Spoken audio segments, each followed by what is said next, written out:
del ingreso de los participantes. Gracias.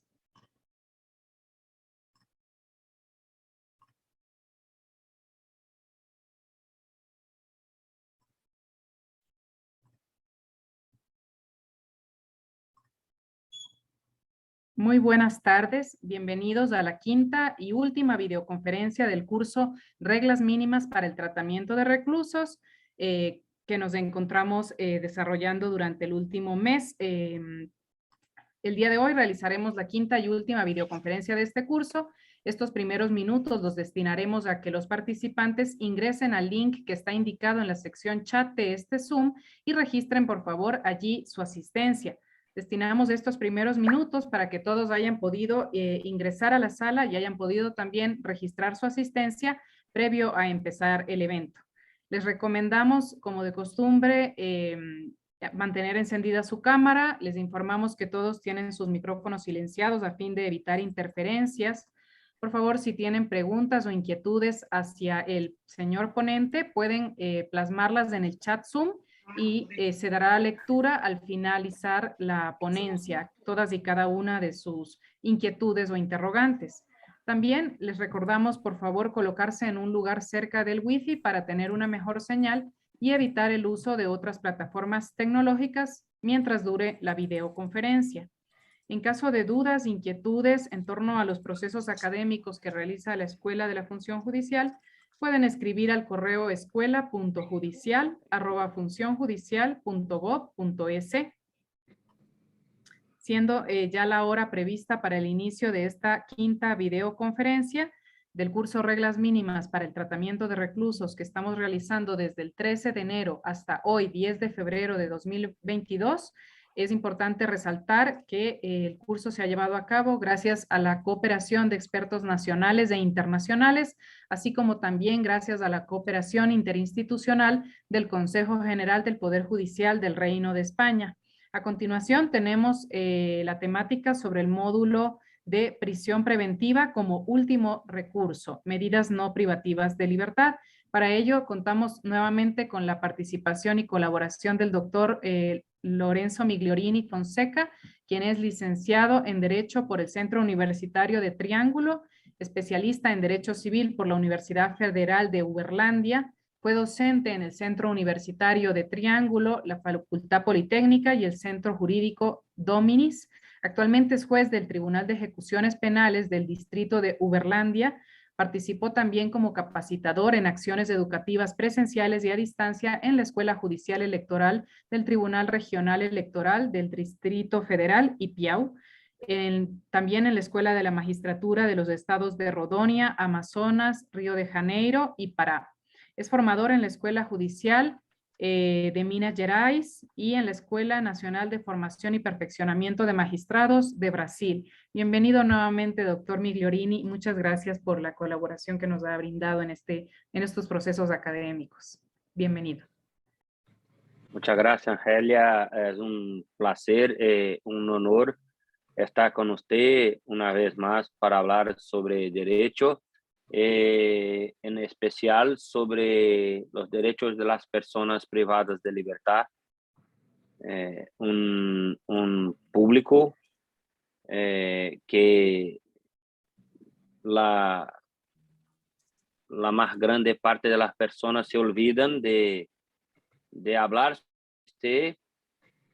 también de estudiar sobre este tema. Entonces, una vez más, muchas gracias por la oportunidad de estar junto con mis amigos y mis colegas de Ecuador. Es un honor poder compartir este tiempo de voz para hablar de tan importante temática.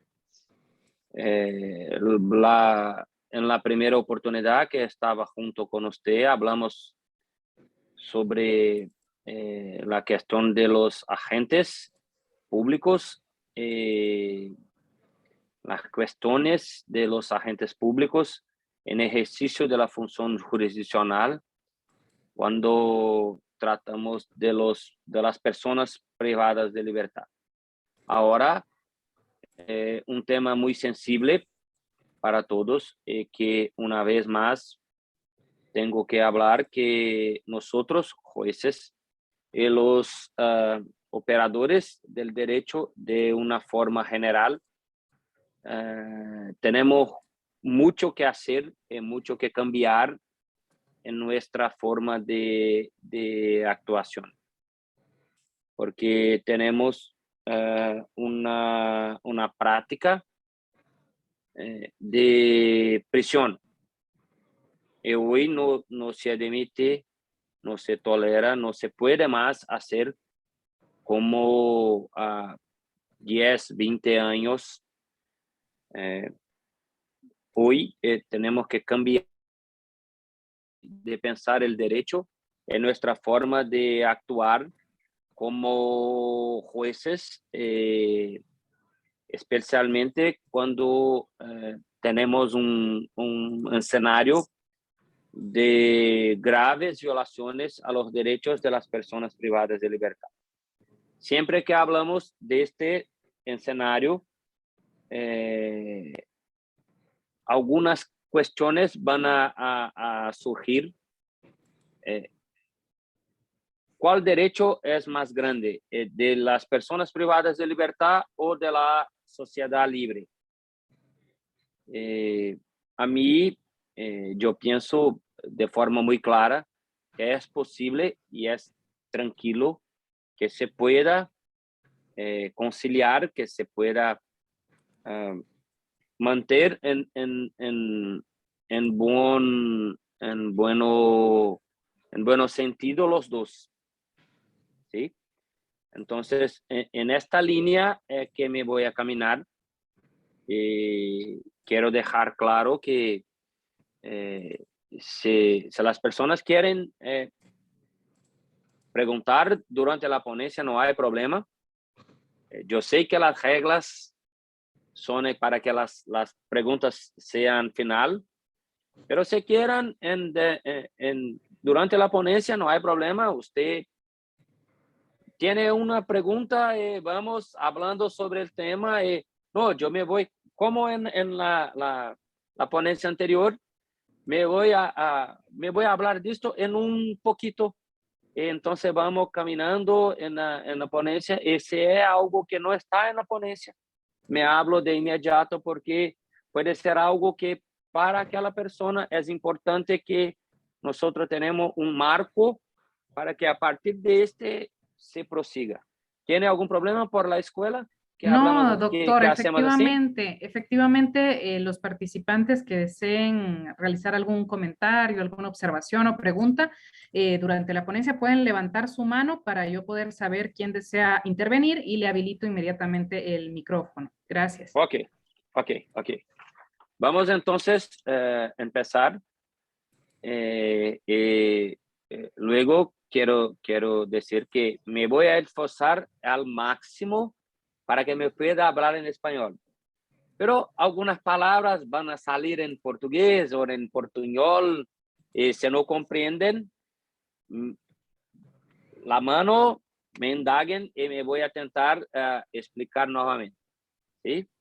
Entonces, en el inicio, como vimos en la última vez, me voy a hablar de los principios de las prisiones provisionales, cautelares, preventivas, los nombres que lo quieren. Tenemos algunos principios y me voy a destacar los más importantes, porque me gustan los puntos más polémicos. Me gusta la polémica. Los principios son tranquilos, todos los conocen, pero es importante tenemos una base para que a partir de esto podamos proseguir. El primer principio en materia de prisiones preventivas es lo favor rei, o lo favor defensiones o favor libertades. Entonces, cualquier interpretación que se va a hacer de la ley tiene que hacer siempre en favor de la persona que está privada de libertad. Siempre en favor de la libertad.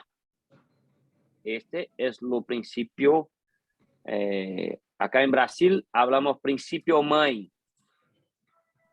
No sé cómo habla. Entonces, me voy a traducir como hablamos acá. Lo principio madre, lo principio máster de todo de las prisiones preventivas. Siempre que vamos a hablar o interpretar la ley, tenemos que hacerlo en favor de la defensa, en favor de la libertad. Este es los principios máster. El segundo principio que vamos a hablar es la dignidad de la persona. Hablamos de esto en la primera ponencia. Hablamos mucho sobre en las condiciones de encarcelamiento de las personas privadas de libertad, el absoluto abandono del Estado sobre estas personas, la responsabilidad del Estado y más que del Estado, de nosotros que somos agentes públicos encargados de cuidar y de aplicar el derecho a estas personas.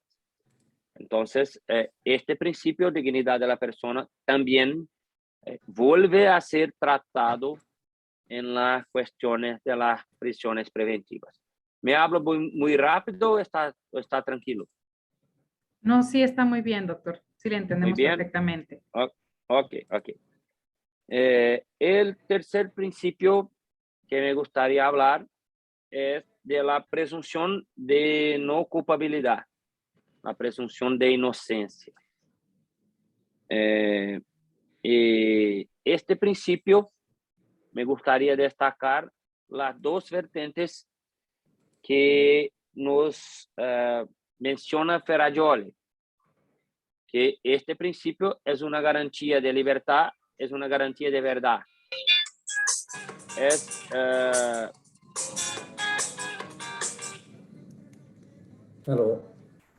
La garantía de libertad en el sentido de que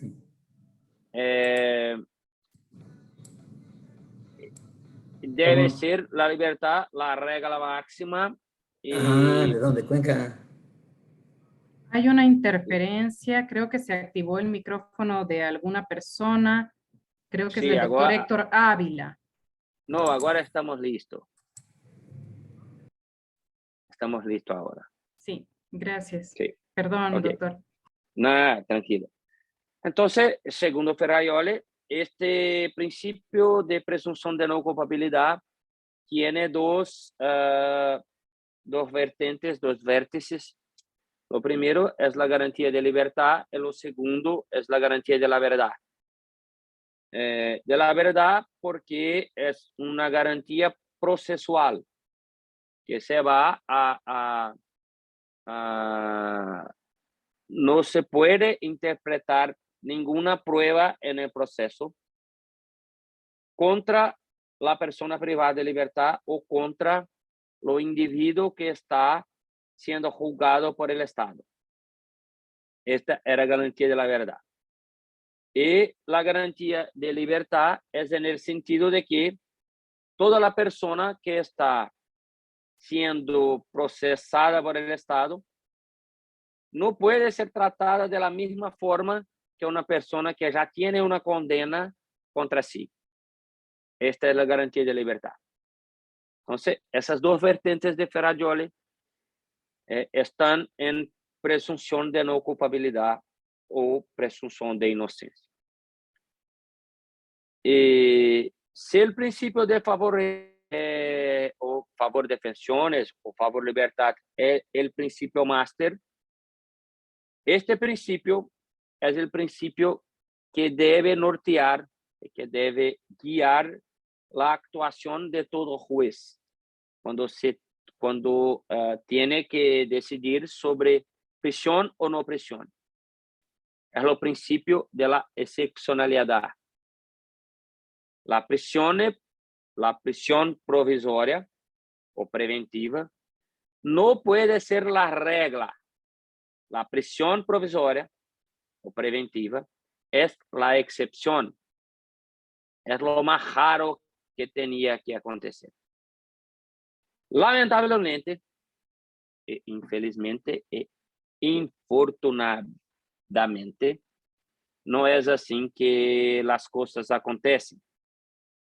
Y me voy a decir que en Ecuador nosotros tenemos, segundo el World Prison Brief, aproximadamente 49% de los presos, de los detenidos en Ecuador son presos provisorios. Y mira, no es lo peor de las Américas. Tenemos en Bolivia 86% de las personas son detenidos provisorios. En Paraguay, 79%. En Uruguay, 69%. Y así vamos hasta llegar en Chile, en América del Sur, que Chile tiene 31% de los detenidos provisorios.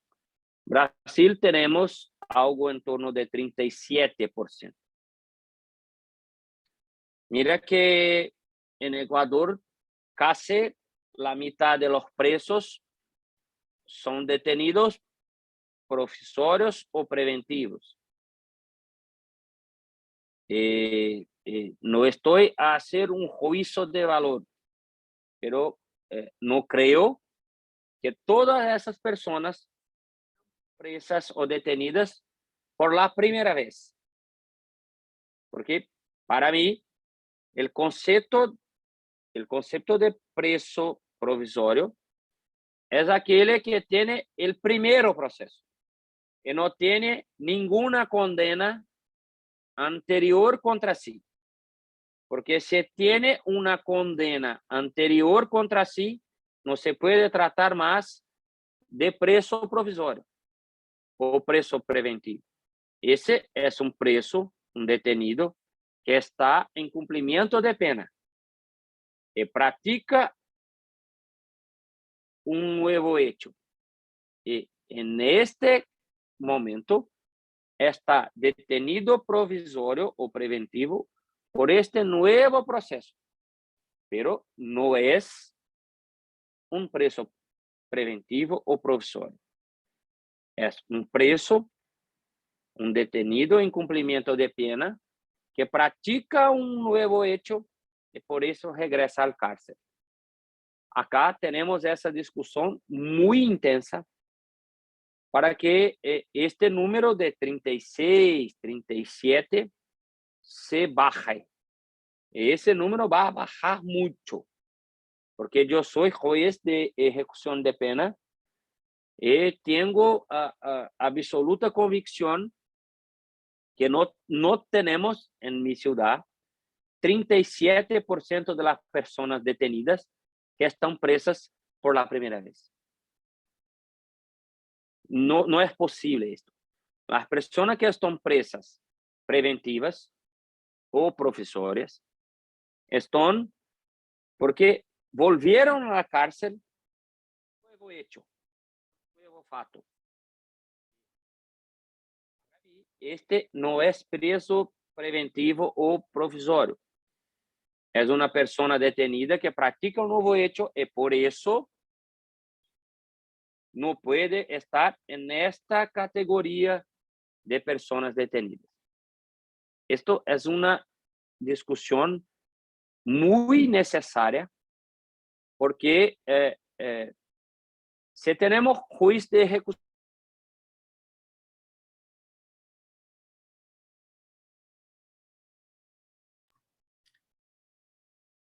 Doctor, repentinamente le perdimos perdimos la conexión.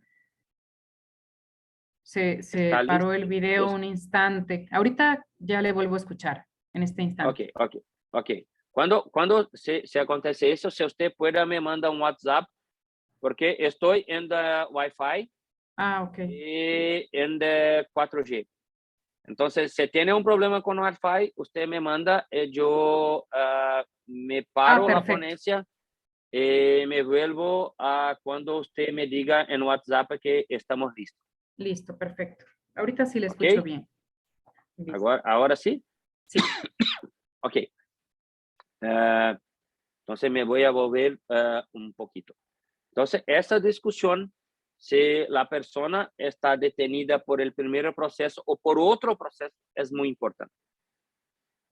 Se tiene un juicio de ejecución de la pena, es un juicio del proceso.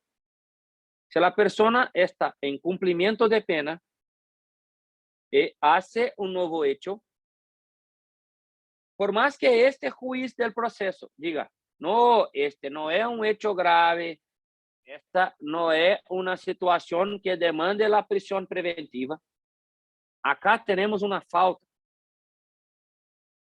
falta grave en ejecución de la pena. Y si eso se pasa, esta persona va a quedar detenida. No porque este fato es grave, poco grave, mucho grave, no estoy hablando de esto, porque se descumplió una de las condiciones de la ejecución de la pena. Entonces no se puede decir que este es un preso profesional. Este es un preso en cumplimiento de pena que practicó un nuevo hecho, un nuevo fato, un nuevo crimen, y por eso está regredido por el juez de ejecución, una falta grave. Entonces, no podemos tratar a esta persona con un preso preventivo. ¿Me comprendieron en relación a raciocinio? Porque tenemos dos categorías.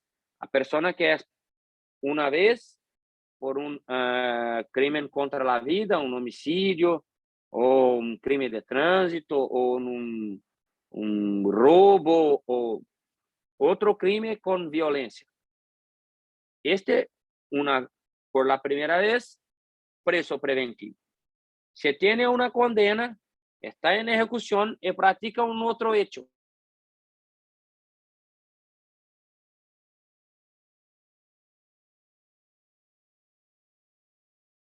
Es importante. Tenemos un otro principio, y ahí son dos que caminan juntos, son los principios de la legalidad y de la jurisdiccionalidad. Solo se puede determinar la prisión de alguien que el facto se tiene previsión en la ley para que esta persona pueda ser detenida. Y la jurisdiccionalidad es que solo la autoridad judicial, nosotros, podemos determinar la detención, la prisión de alguien. Tiene un otro principio, este también es muy importante, la de motivación, que es necesario la justificación cuanto a las razones que nos llevaron a decidir por la prisión. No bastan, no es suficiente argumentos de orden general. Nosotros tenemos que especificar las razones que nos llevaron a determinar la detención de una persona por aquel caso en específico, por aquel caso en concreto. No basta decir, el crimen de homicidio es un crimen grave, y por eso me mando a detener la persona. No, esto no es suficiente. Tenemos que tener una razón concreta, hasta porque tenemos las medidas cautelares, las medidas diversas de la prisión, que pueden ser aplicadas para todos los crímenes, conforme las circunstancias de lo facto y de lo agente que practica el hecho. Entonces, la motivación de la decisión judicial que determina la prisión es una forma de nosotros sermos absolutamente transparentes por la sociedad, para prestarnos cuentas, decirnos cuentas a la sociedad sobre las razones de nuestro provimiento jurisdiccional. Es decir, decidimos por la prisión por eso, por eso, por eso, por eso y por eso. Por eso es muy importante que la motivación de nuestras decisiones no sean basadas en cuestiones generales. La gravedad abstracta del crimen, en las cuestiones personales de la gente más del pasado, que no tiene, y acá tenemos otro principio, que no tiene contemporaneidad, que no sean de cuestiones vinculadas al tiempo contemporáneo. La prisión tiene que estar enganchada, tiene que estar ligada con las cuestiones del tiempo contemporáneo. No puede ser nada del pasado o tampoco del futuro. No existe la posibilidad de usted determinar la prisión de alguien con base en pasado o en futuro. Para que se determine la detención de alguien, tiene que ser por factos de tiempo contemporáneo. Eso es muy importante. Porque acá en Brasil, todas las operaciones, las grandes operaciones, ustedes van a saber, me voy a decir el nombre de una, Lava Jato. Todos los factos son pasados. Todos los factos. Este soy yo. Que sumí, soy yo. Sí, le estábamos escuchando, doctor. Ah, tá, ok. Todos los factos de Operación Lava Jato son los factos del pasado. Pero mirando el futuro, para decir, practicaron estos factos en el pasado y pueden volver a practicarlos en el futuro. Esto en materia de prisión no existe. Los factos tienen que ser de los tiempos contemporáneos. Si no son de los tiempos contemporáneos, usted puede aplicar medidas cautelares. La más dura, que es el tornozelera, tobillera, ¿esto? Tobillera. Grillete. El grillete se refiere. El equipamiento que se pone en, Sí, en el tobillo. grillete. Sí, el grillete. Grillete, sí. Entonces, este es lo más grave de las medidas cautelares. Si estamos hablando de factos del pasado, o si estamos acá como los videntes, previendo el futuro, tenemos que poner los grilletes, porque no es posible que se determine la detención o la prisión por factos pasados o futuros. Si no es de tiempo contemporáneo, mas hay un riesgo, ponemos el grillete. Pero la prisión no se puede.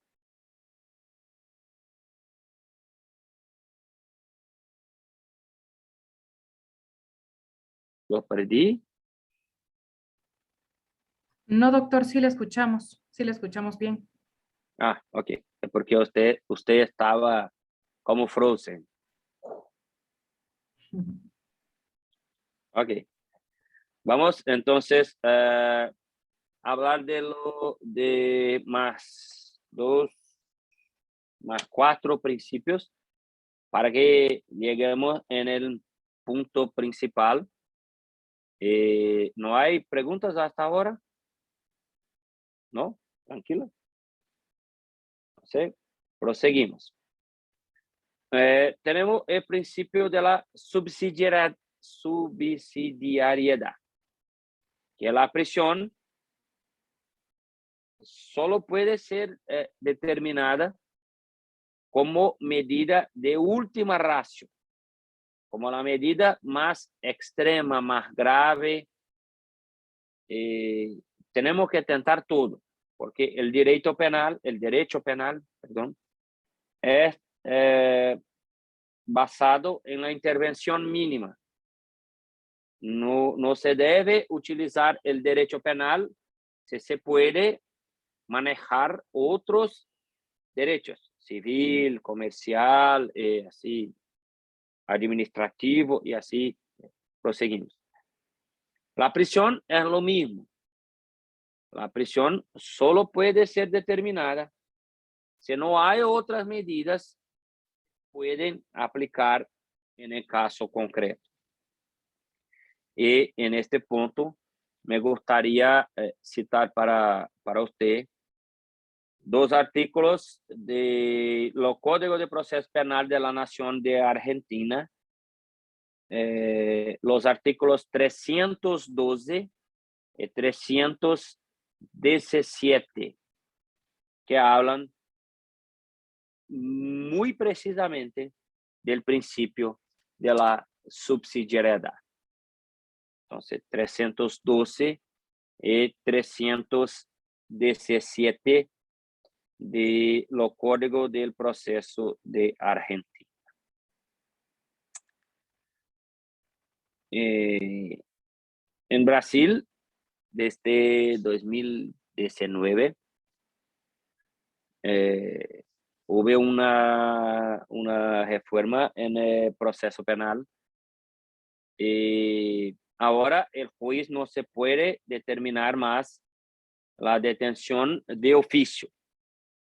Necesita de una acción por parte de fiscal. Entonces, si el fiscal no se quiere que prenda, el juez no se puede determinar la detención. Este principio acá nos llamamos de iniciativa de parte. Entonces, el juez no se puede más por él determinar la prisión de una persona. Es necesario una iniciativa del fiscal. Si el fiscal no quiere, no se puede hacer más nada.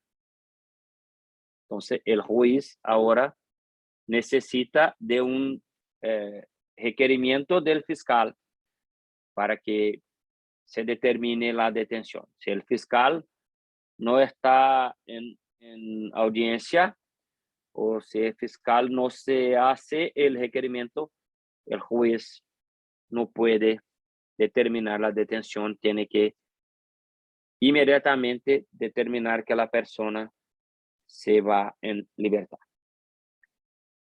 Y ahora empezamos a los puntos, más polémicos de las prisiones preventivas. Para mí está muy claro que la prisión es una medida de última ratio y que eso puede ser determinada cuando no sea posible ninguna de las medidas cautelares, y ahí tenemos varias de ellas, que toda interpretación de ley o de los factos, de los hechos, tiene que ser en favor de la libertad de las personas y nunca se cambia el proceso de raciocinio. Y me voy a hablar un poco de esto. A partir de esos, tenemos que pensar muy seriamente sobre el plazo de la prisión preventiva. Porque cuando determinamos la prisión, no más tenemos en cuenta que aquella persona está con su libertad detenida, y más que eso, acá en Brasil, cuando se termina los testigos,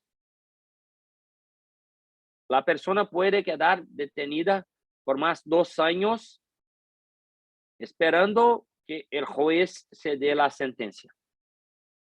Porque acá tenemos una súmula que dice que cuando se encerra los testigos, no hay más constrangimiento, no hay más ilegalidad en la prisión. Entonces, si soy un juez que tengo pocas audiencias, me encerro rápido los testigos, 2 meses. Acá en Brasil, me puedo demorar 2 años para la sentencia, que no hay ilegalidad. Mira do que estamos hablando. La persona va a quedar detenida por 2 años y medio, cuando la pena máxima del crimen es de 10 años. Cuando lo condeno, esta persona ya puede quedar en libertad. Esto es que no se puede tolerar más en todo el ordenamiento jurídico, quizá de Brasil, Ecuador, Argentina. Nosotros tenemos que tener en cuenta que la prisión preventiva es una agresión a la persona. Y en así siendo, debemos tenerla con el menor plazo, que la prisión preventiva se convierta o se cambia en prisión en decorrencia de la sentencia. Ok, no es más preventiva, tiene una condena.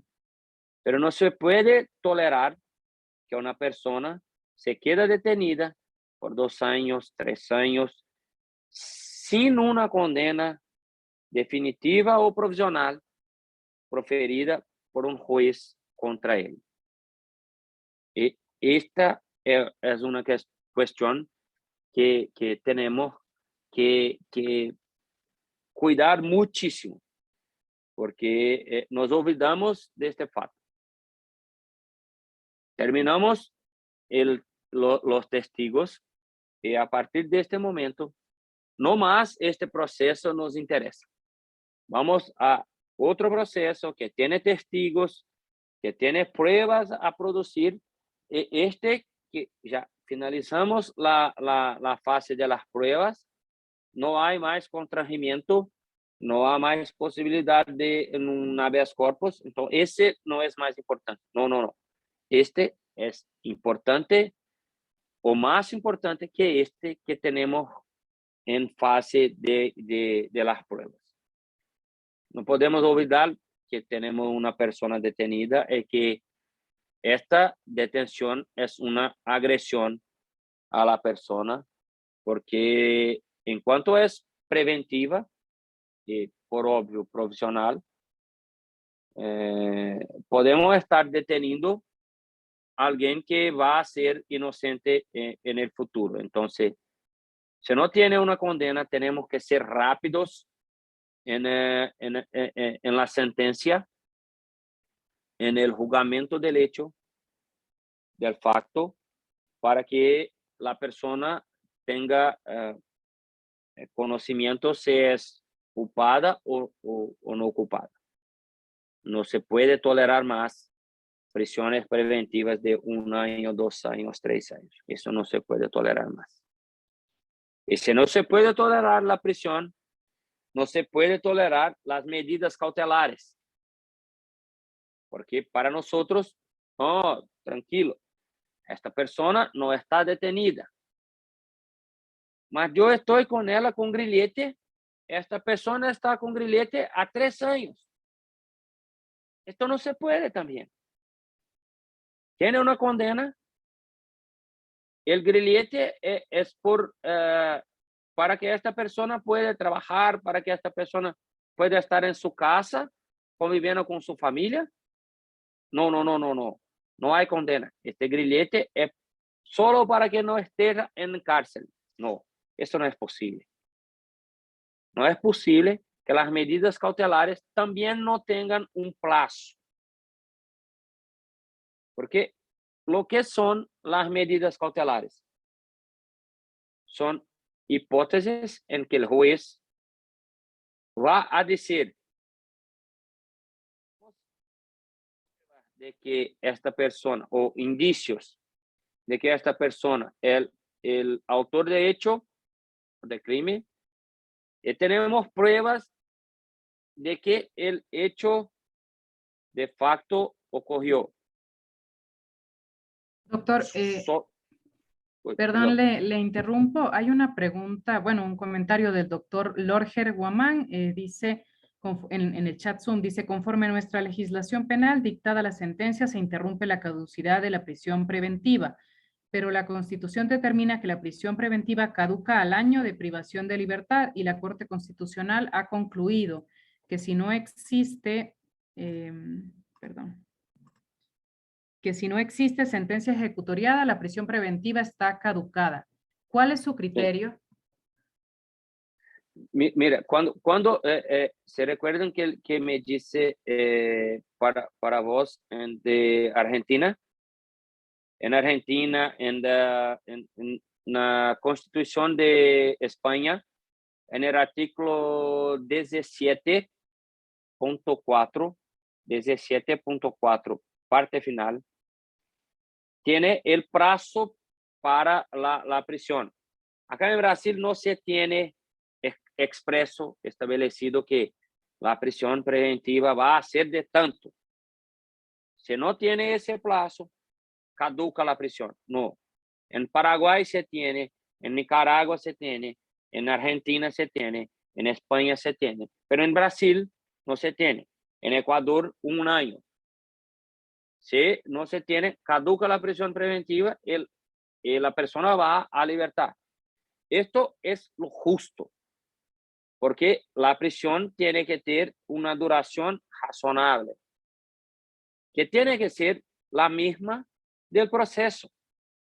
No se puede tener una prisión que dure infinitamente hasta que tiene una condena, hasta que tiene una sentencia. Este plazo de un año es lo plazo excelente para que el juez se tome las pruebas con calma, con tranquilidad, y se pueda hacer un juicio de condena o no condena. 1 año. No es posible este juicio, libertad por la persona. Me parece ese muy justo. En Brasil no tenemos esto. En Brasil tenemos que cuando se enceja los testigos, la fase de las pruebas, no hay más ilegalidad de la manutención de la prisión. Entonces puede quedar 2 años, 3 años. Tenemos casos de personas detenidas o presas preventivas a 3 años sin una condena. ¿Lo parece justo eso? A mí no parece. Porque la condena final con esta persona detenida a 3 años, cuando llega la condena, esta persona dice, si esta condena me sale en el inicio de mi proceso, si usted me dice, usted va a tener una condena de 9 años. Bueno, con un sexto ya estaría libre a 1 año y medio. Entonces, estoy detenido a mucho más tiempo de lo que debería, porque el Estado no fue capaz de condena o no condena en un plazo razonable. Entonces, 1 año me parece muy justo. En Brasil, lamentablemente, no tenemos este plazo establecido.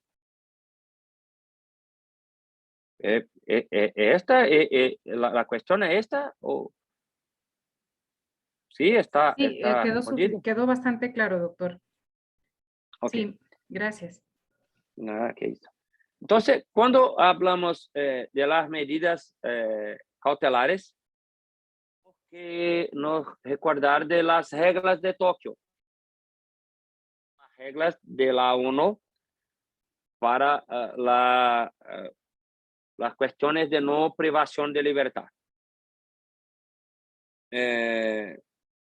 Y como los dice en la primera ponencia, las reglas de Mandela, las reglas de Bangkok, no son cumplidas, no son aplicadas, porque nosotros los jueces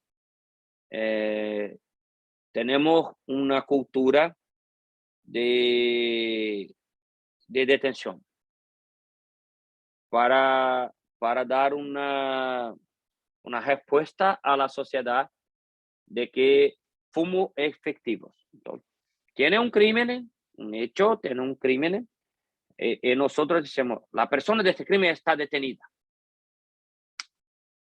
Como Pilatos, estamos tranquilos, la persona está detenida. Pero no es así.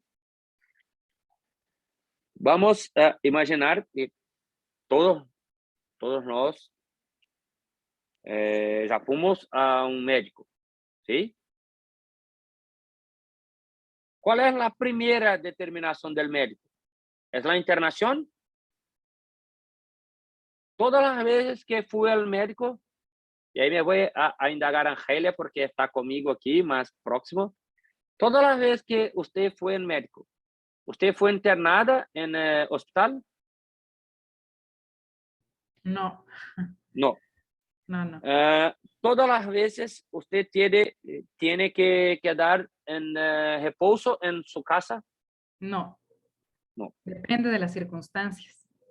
Todas las veces usted tiene que hacer exámenes de No, sangre. no siempre. No siempre. Varias veces usted llega al médico, el médico mira a usted y dice, usted está con una virose, me voy a dar un remedio. Usted va en farmacia, en drogaría, compra este remedio y está listo, sigue su vida. ¿Sí? Sí. Sí. Los médicos lidan con la vida de las personas, ¿no? Y nosotros lidamos con la libertad y por consiguiente la vida. Porque nosotros siempre que llega un caso, no partimos de lo menor para lo más grande. Siempre lo más grande primeramente. Siempre la prisión, no como los médicos. Vamos a mirar si es posible una medida cautelar. Vamos a mirar si es posible que esta persona no se pueda frecuentar bares, no se pueda frecuentar determinados locales. Si esa persona tiene que estar en casa, recoger al domicilio a las 7 de la noche. Si esta persona no se puede hacer esto. No. Nosotros siempre estamos como el médico en la internación. Todas las personas que van a nuestro consultorio, y ahí entre aspas, las personas van a nuestro consultorio y nosotros siempre mandamos al hospital. En nuestro caso, a cárcel. Nosotros nunca imaginamos que es posible una medida menos grave que el cárcel. Siempre. No. Me voy a pensar siempre, el cárcel. No, el cárcel es mucho. Cuando teníamos que pensar en opuesto. ¿Es posible una medida cautelar? Sí, es posible una medida cautelar. ¿Cuál de las medidas cautelares? El grillete es lo más grave. ¿Qué hacemos en Brasil? No voy a mandar al cárcel. Voy a poner un grillete.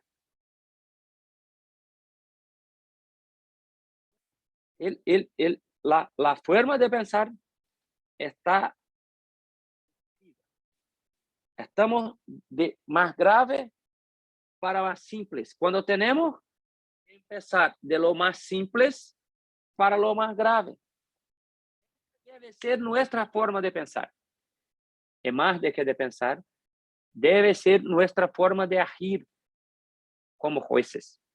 Porque nosotros somos los garantidores, como dice en la primera ponencia. Si las personas no pueden confiar en nosotros, ¿van a confiar en quién? La última garantía de derecho de las reglas de las personas que están detenidas somos nosotros. Si nosotros pensamos de lo más grave para lo más simple, no hay garantía más ninguna para estas personas. Es lamentable que tenga que decir esto para mis colegas jueces, defensores, fiscales de Ecuador. Pero en Brasil, lamentablemente, se piensa de esta forma. Es así que pensamos acá en Brasil. Tengo aquí conmigo un trecho de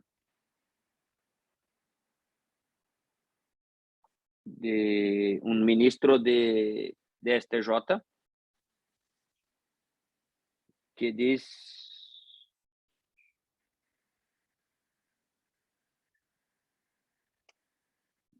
así: si las presunciones son conjeturas o deducciones que se basan en la experiencia común y nos suministran cierto convencimiento acerca de una situación concreta, la que de este modo llegamos a conocer indirectamente, es indudable que a favor del imputado no existe una presunción de inocencia, pues la experiencia nos enseña que en la mayoría de los casos el procesado, y más aún el acusado, resulta culpable. Por otra parte, también es evidente que si existiera semejante presunción, no podríamos concebir ningún acto coercitivo en contra de la persona y de los bienes de lo imputado, desde que la detención preventiva, lo mismo que el procesamiento, se basan, por lo contrario, en una presunción más o menos fuerte de culpabilidad. Entonces, todo que lo estudiamos acerca de la presunción de inocencia, presunción de no culpabilidad, este solo sirve para nosotros en la teoría, porque en la práctica, para nosotros, no se sirve de nada. Porque pasamos siempre de lo más grave para lo menos grave, cuando el raciocinio debe ser de lo menos grave para lo más grave. Esto es lo principal que me quería dejar para usted. Nuestra forma de pensar como jueces está equivocada. No podemos partir de la prisión para las medidas cautelares. Tenemos que partir de las medidas cautelares para la prisión. Eliminar una a una de las medidas cautelares hasta llegar al grillete. El grillete es suficiente para que no se mande una persona, para que se no detenga una persona, ponemos el grillete. Si es suficiente que esta persona no frecuente bares, que esta persona no frecuente boates, que esa persona no se aproxime de las testigos del proceso, de la víctima del crimen, que si esta persona no puede más dirigir autos, coches, que esta persona no puede más tener armas, que esta persona no pueda salir del país y por eso entregue su pasaporte a juez. Si todas esas medidas son posibles para que no se vaya al cárcel, tenemos que eliminarlas una a una. No es posible y el principio de motivación, para que las personas saiban cómo nosotros pensamos, tenemos que poner en el proceso que no son posibles las medidas cautelares por eso, por eso, por eso, por eso, por eso, por eso, por eso, por eso. Para que las personas saiban, no estoy de acuerdo, pero los argumentos están acá. No es una cosa de la cabeza del juez, no es una cosa que él piensa solo, él tiene sus argumentos, él tiene su razón. Yo puedo no concordar, yo puedo no aquiescer, pero lo justo es que tiene una razón. Tiene una una otra citación es que es muy interesante. Está en un libro, de prisiones cautelares, de Aurí Lopes Jr. No sé si tiene en español, es de lo mejor este. Me voy a tentar traducir para usted. O problema más grande es que las medidas cautelares tan luego hasta pronto fueron publicadas, lo fueron deturpadas por los jueces, siendo aplicadas efectivamente como medidas que reducieran el encarcelamiento, más como medidas de expansión del control de cárcel. Nosotros tenemos una serie de medidas que permiten a nosotros no llevar a las personas a cárcel, pero las ignoramos por completo y continuamos siempre diciendo el cárcel es la solución para que no sea, pero continuamos decidiendo que vamos a cárcel cuando la persona se podría beneficiar de una otra medida. Y ahora, como somos todos agentes públicos, tenemos que pensar que Ecuador tiene mucho más dinero que Brasil. Brasil está con poca plata, Ecuador está muy rico. Yo sé que Ecuador está rico, entonces acá tenemos que pensar que las medidas cautelares son un menor costo para el Estado, porque la persona detenida es más cara que la persona suelta. La persona suelta se puede trabajar, la persona suelta se puede producir, va a generar tarifas, impuestos, todo más para el gobierno. La persona detenida no se puede hacer nada de esto. Entonces, cuando no mandamos a la persona por la cárcel, habiendo posibilidad de aplicar las medidas cautelares, estamos directamente y efectivamente generando un menor costo para el gobierno. La segunda cuestión importante es que cuando usted no manda a la persona por la cárcel, usted tiene un menor costo para la familia, porque hablamos en la primera ponencia, lo costo que sufre la familia de la persona detenida. Este costo él es muy largo porque la familia tiene que muchas veces practicar crímenes para que la persona detenida se puede mantener viva en interior de casa. Entonces, si la persona está con una medida cautelar, tenemos también un menor costo familiar por ella. Y también un menor costo social porque hablamos en la primera ponencia también que la prisión tiene un estigma, una estigmatización. Si esta persona está acá en sociedad con una medida cautelar, todos saben que esta persona practicó un crimen, un hecho, está pagando una pena, pero no está en cárcel. Entonces tenemos un menor costo para el gobierno, para las familias y para la sociedad. Me parece que esa es una cuestión muy importante. Ainda sobre la cuestión de las medidas cautelares, es posible siempre y a todo tiempo la revocación de una medida cautelar si la persona que fue beneficiada por él descumple una de las cláusulas. Entonces, tiene una medida cautelar y la persona no la cumple, es posible la revocación y la decretación de prisión preventiva. También es posible la sustitución de una medida cautelar por otra, más grave o menos grave, conforme las circunstancias personales del autor de hecho. Entonces, usted tiene un grillete, la persona en un año de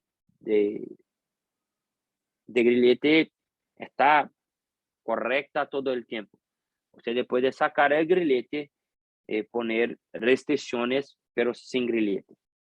Entonces, la sustitución puede ser para medidas más graves, incluso la prisión preventiva, o para medidas menos graves, de grillete para otras. Eso me parece también muy importante para que la prisión preventiva continúe siendo una medida de última ratio, siempre. El último punto que me gustaría de hablar para usted es si es posible a el juez penal exercer el poder geral de cautela, el poder general de cautela. Acá en Brasil, en el proceso civil, es muy tranquilo que el juez se puede determinar medidas cautelares atípicas, que no tiene previsión en la ley. En el proceso civil, sí, tranquilo. En el proceso penal, hay una discusión muy fuerte en la doctrina y también en los juzgados de los tribunales de que no se puede, porque las medidas cautelares, por ser medidas que limitan derechos y derechos fundamentales como la libertad, tiene que haber expresa previsión legal. Si no están en la ley, el juez no puede aplicar una medida que no esté en la ley. Esto es lo más importante. Si no está en la ley, el juez no puede. Esta es la primera versión y es la que predomina. Pero tiene una otra que dice que si el juez, cuando ejerce su poder general de cautela, aplica una medida cautelar o determina una medida cautelar para no enviar una persona al cárcel, y se fundamenta en reglas de derecho extranjero, y si estas reglas son posibles de ser ejecutadas fácticamente en el ordenamiento jurídico brasileño, se puede haber una ampliación de rol de las medidas cautelares. Mira, yo sinceramente no sé cómo decidiría, porque acá en Brasil nosotros tenemos en el artículo 319 de Código de Proceso un rol muy largo de medidas cautelares. Entonces, es muy poco probable que el juez no consiga no determinar la detención por alguna de estas probabilidades en el artículo 319. Es muy poco probable. Pero si no tiene y se quiera, especialmente en el derecho francés, lo que tiene la más larga hipótesis de medidas cautelares, si se quiera una de estas, se tiene que verificar si es posible su ejecución fáctica en práctica en su ciudad, en ordenamiento jurídico nacional. Si es posible, me parece viable. Yo siempre soy tendente a aplicar las reglas que no determinan la detención. no soy un garantista puro, pero el actual cuadro del sistema carcelario en Brasil, en América, de una manera general, mucho me incomoda. Entonces, siempre que puedo dejar a alguien en su casa y no enviar a cárcel, para mí me parece más justo, y siempre va a me parecer más justo por todo lo que lo dice hasta ahora.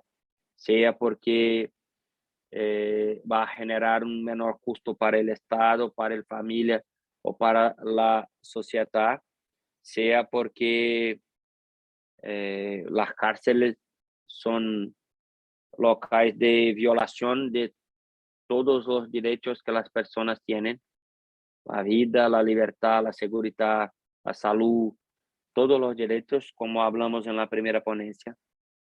Entonces, me parece que siempre que las salvaguardias penales deben ser aplicadas como como las primeras medidas.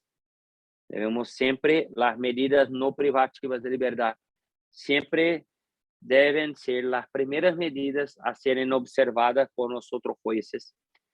Y la prisión preventiva debe siempre ser el último recurso, porque las cárceles son en locales inhumanos, degradantes, violadores de derechos, de todos los derechos que se puede imaginar. Y nosotros, como jueces, fiscales o defensores, somos los garantidores de los derechos de estas personas, que muchas de las veces están en crimen porque no tuvieron la opción que nosotros, que estamos acá ahora, tuvimos de estudiar, trabajar, mucho más que esto, de tenemos una familia, padre, madre, abuelo, abuela, tenemos valores, principios, y estas personas muchas de las veces no tuvieron. Y no estoy a criticar que nace, estoy aquí para hablar lo que me parece más correcto. Si no concordan, estamos abiertos el chat para debatir el tema hasta ahora que quieren, pero me Voy a, parece... Pues, perdón, sí, por doctor. Voy favor. a darle la palabra al doctor Vicente Arias. Claro, Solicitó él la me voy palabra. Ya puede usted, so, doctor Vicente. quiero bajarlo el Vicente Arias. Estoy Sí, procurando ya tiene la Vicente. palabra, doctor Arias. Muy buenas tardes. Muy buenas tardes. No, no solicité la palabra, pero quiero, ya Ah, que, está con la mano levantada, entonces fue por error. pero debería decir también yo que, ya que me dio Angelia, que también es importante conocer que el tema de los privados de libertad es indiscutiblemente que la prisión preventiva debe ser el último ratio, pero no debemos descuidar que las cárceles en Ecuador, Latinoamérica y en el mundo no cumplen el rol que deben hacerlo. O sea, no hay, son centros de hacinamiento, son centros de encarcelamiento, y de acuerdo a la Declaración Universal de Derechos Humanos, nuestra propia Constitución, deben ser centros de rehabilitación social. Y eso no se está cumpliendo. O sea, no solamente no deben, debemos tener la responsabilidad de los jueces, ¿verdad? Que nos pondrá en la prisión preventiva. Yo soy uno de los principales defensores de aquí, pero debemos de cuidar también esa responsabilidad del Estado en cuanto a darle el rol que debe tener un centro de habitación. Muchas gracias. Gracias, doctor. Exacto. Lo que lo decía, que lo dice en la primera ponencia, que tiene una serie en Netflix, las peores prisiones del mundo. Esto me parece una película muy clara sobre la realidad. Como dice en el comienzo de esta ponencia, tenemos que conciliar siempre dos intereses, la garantía de las personas privadas de libertad para mandar al cárcel y la garantía de la sociedad cuanto a la seguridad. Los digo que Uberlândia, mi ciudad, fue la segunda ciudad en nuestro estado, Minas Gerais, que tuve los menores índices de criminalidad, las más grandes reducciones de índices de crímenes violentos. Como dice para vos, como lo decido, ustedes pueden imaginar que no tengo más el semiabierto en mi cárcel. Todas las personas que están en semiabierto están en prisión domiciliaria, algunas con grilletes, otras sin grilletes. Se tiene trabajo, no tiene grillete, solo están con grillete que no tiene trabajo. Mismo en este escenario, nosotros fuimos la segunda ciudad de Minas que más redució crímenes violentos. Entonces, para mí esta es una demostración cabal, concreta y efectiva de que solo el cárcel no es la respuesta para la cuestión de violencia y la seguridad social. Entonces, me parece que tenemos un camino. El cambio de todo esto, como dice en la primera ponencia, pasa mucho por nosotros en el sentido de que tenemos que cambiar nuestra forma de pensar. No basta cambiar nuestra forma de pensar cuando estamos en academia, tenemos que cambiar nuestra forma de pensar en academia, pero cuando estamos en nuestras oficinas tenemos que cambiar nuestra forma de agir y tornar efectiva nuestras ideas para que nuestras ideas se tornen acciones y que nuestras acciones se puedan convertir en ejemplo para otras personas. Pienso que este es el único camino para que podamos cambiar esta cuestión de prisión preventiva. No es el último recurso, es lo primero recurso. Y las medidas no privativas de libertad son el último. Nosotros tenemos que cambiar. Las medidas privativas de libertad son el primer recurso. Y me voy bajando. Si no puedo bajar más, me determino la prisión preventiva. Pienso que esta es la única forma de cambiar la realidad de las cárceles en América Central, en Sudamérica, en todo el mundo, como nosotros podemos siempre chequear en The World Prison Brief, que es un sitio muy interesante para consulta de todos que los trabajan en esta área de la privación de la libertad. Helia, eran estas las consideraciones que tenía para hablar con vos. Una vez más, me gustaría agradecer la oportunidad de estar con usted. Una vez más, un gran honor. Estoy a disposición para esclarecimientos, para bate-papo, para cuestiones, para lo que desea. Muchas gracias. Gracias, doctor. El Consejo de la Judicatura de Ecuador, a través de su Escuela de la Función Judicial, agradece al doctor Lorenzo Migliorini por su destacada conferencia de hoy y también la de la vez pasada y todos sus aportes en este proceso académico. A los participantes les invitamos a continuar asistiendo a este que es un programa de formación continua, permanente, periódica, en materia de garantías penitenciarias. Este programa está conformado por varios cursos que, como ustedes saben, hemos venido realizando desde julio de 2021 y continuaremos durante todo el año 2022.